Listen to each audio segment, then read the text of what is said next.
Hi everyone, it's Tash and welcome to another Wednesday recipe video. And today we are going to be making a Matcha Skyr cake. Timestamps are down below and in the description if you want to skip the initial blah blah, but stick around if you want to hear a little bit about what we're making first. This isn't the first time I've made a Skyr cake on this channel. I think the last time was about 4 years ago. I made a Lotus Biscoff one, but this time we're going to make a matcha one. And it isn't actually the first time I've made a Matcha Skyr cake. Actually, let's roll it back a bit. Outside of Iceland, which is where Skyr comes from, it's often marketed as a yoghurt. Technically, it's not a yoghurt, it's actually a type of cheese, but it kind of tastes like yoghurt and has a Greek yoghurt type consistency. And one fabulous Icelandic dessert to make with it is Skyr cake, a biscuit base the same kind that you have with the cheesecake, which technically this is because remember Skyr is cheese, and a topping that's literally just made with sugar, skyr and cream. No other setting agents, it just sets itself in the fridge. And although in this recipe I'm not going to use it, now the matcha cheesecake I made a few years ago, I added gelatin to it, and the reason why is because back then I thought there wasn't any way to combine the matcha with the cream mixture without creating lumps,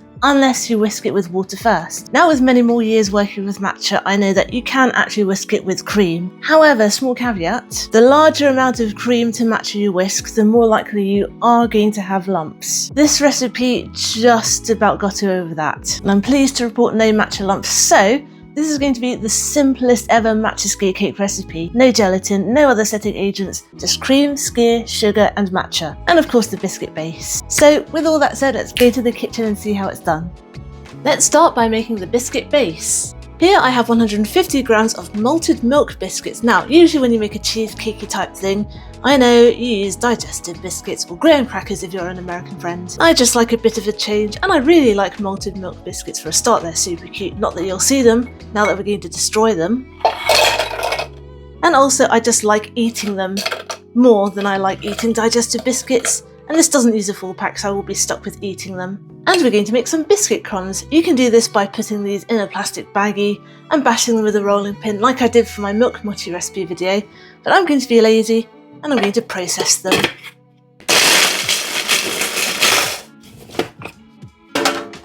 Not quite done with the food processor yet. And now I'm going to add 60 grams of unsalted butter which I've melted and cooled a little bit. If you're using the biscuit bashing method at this point I'd pour the crumbs into a bowl and I just use a wooden spoon to stir, but I'm going to be lazy again and whisk them up in the same food processor.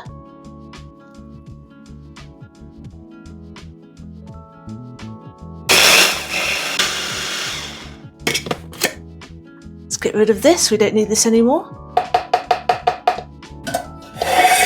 And now we're just going to dump this all into a 7-inch springform pan.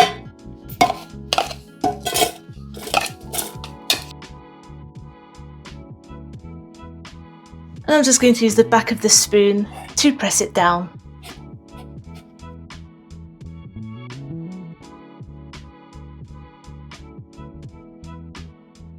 There we go, just make sure you pack it down as tightly as possible at the bottom. Let's set this aside for the moment. I'm going to use 300 milliliters of double cream. This happens to be the whole pot for me. And I'm going to sift in 2 tablespoonfuls of matcha.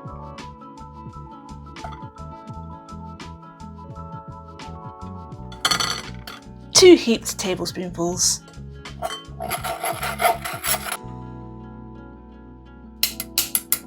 I'm also going to add in 100 grams of caster sugar. And I'm going to give it a whisk together.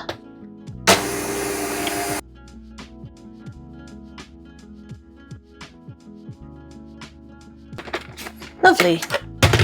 Now I'm going to add in 300 grams of skyr. And I'm going to give everything a good stir together.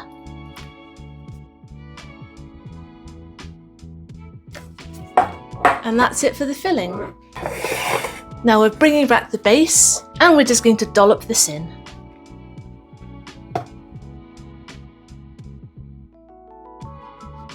And to even it out, I just like to drop it on the counter a few times. Smooth the top a bit. Give it a few more taps to get rid of any air bubbles. And we're going to pop this in the fridge overnight. It's the next day, let us unveil our cake. Now I've just got a knife here that I've dipped in hot water and dried. I'm going to run it around the sides. Release the cake. And I'm going to plate it up.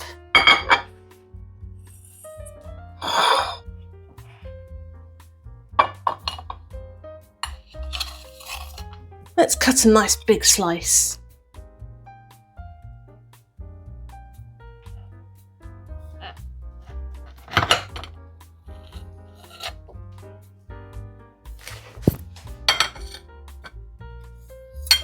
That looks amazing, and it smells so beautiful too, super matcha and creamy. As you can see, I wasn't so good at packing the base evenly. The outside looks really thick, but it's not actually that thick. The inside is much thinner, so don't worry about there being too much biscuit crumbs. I'm just really bad at doing an even job. Anyway, let's dig in.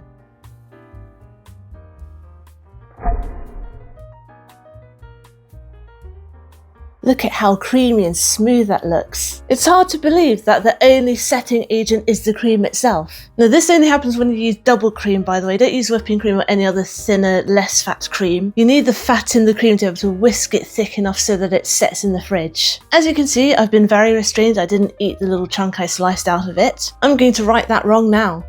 Cheers! Imagine the softest set, creamy, yogurty matcha cheesecake. Absolutely stellar. And the malted milk biscuits go so well with that matcha. Really good if you want to change from the regular old digested biscuit base. That malty nuttiness from the biscuits provides an extra smoothness alongside the bitter matcha. And as you can see, no matcha lumps. Make sure you do sift the matcha before you whisk it in there, otherwise you probably will get lumps. You can pretty much use any biscuit you like, cookie, sorry, if you're in America, for the biscuit base. Just not those big chewy cookies. Any crunchy one will do. Oreos are also a popular biscuit base, but because they have the cream in the middle, you might want to lower the amount of butter because it's already going to stick together. As for the cake itself, this would be lovely served with a few strawberries, a little extra whipped cream. This is a lovely no-bake summery dessert. I love no-bake desserts in the summer that you don't have to switch the oven on, especially in this hot box of a top floor flat. So there you go, a super simple Matcha Skyr cake. Thanks for watching. I hope you enjoyed today's recipe video, and I hope you'll join me next Wednesday for my next one. Get the full written recipe on my blog tashcakes.com, follow me on Instagram, I'm tashcakes.tastes, and find me on TikTok too, I'm tashcakes there too, but my handle is food in slow motion. Subscribe to my channel if you'd like to see more, give this video a like if you liked it to help other people find it, comment down below if you'd like me to make anything in particular, and I'll see you all next time. Be good, be nice, and have a good week.